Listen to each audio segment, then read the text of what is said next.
قادر صاحب سر بہت شکریہ، آپ نے ہمارے لیے وقت نکالا۔ سابق چیئرمین بانی پی ٹی آئی کو اور بشرا بی بی کو توشہ خانہ کیس میں سزا سنا دی گئی ہے، کس طرح سے دیکھتے ہیں آپ اس فیصلے کو؟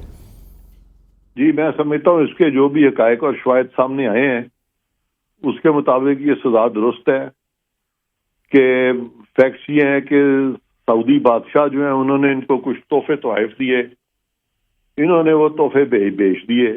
اب اس اعلیٰ منصب پہ بیٹھ کے آپ کو تحفے ملیں تو آپ بازار میں اس طرح تو نہیں بیچتے جس طرح انہوں نے بیچ دیے، اور پھر اس کی مالیت جو ہے وہ بھی اپیرنٹلی کم شو کی، اور اس سے بھی حکومت پاکستان کو، پبلک ایکسچیکر کو نقصان پہنچایا گیا۔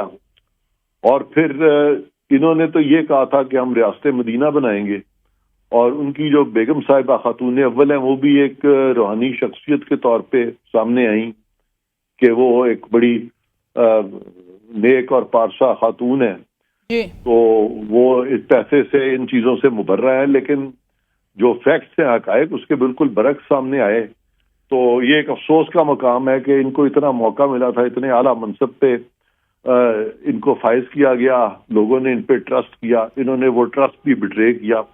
تو یہ میں سمجھتا ہوں کہ حقائق جو سامنے رکھے جائیں تو یہ فیصلہ درست ہے۔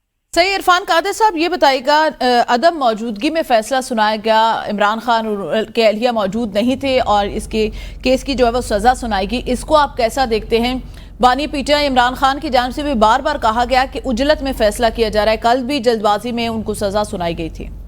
نہیں، کل والا فیصلہ جو تھا وہ میں نے جو میرے مطابق وہ اس میں اجلت تھی۔ اس فیصلے میں تو ان کا موقف بڑی دیر سے سامنے آ رہا ہے، ان سے کوئی موقف ہی نہیں بن رہا تھا، تو اس فیصلے میں نہیں سمجھتا اجلت تھی، بلکہ اس فیصلے میں تو بظاہر لگ رہا ہے کہ اس کو ڈیلے کرنے کی کوشش کی گئی تھی ڈیفنس کی طرف سے، تو یہ فیصلہ میرے نزدیک درست ہے۔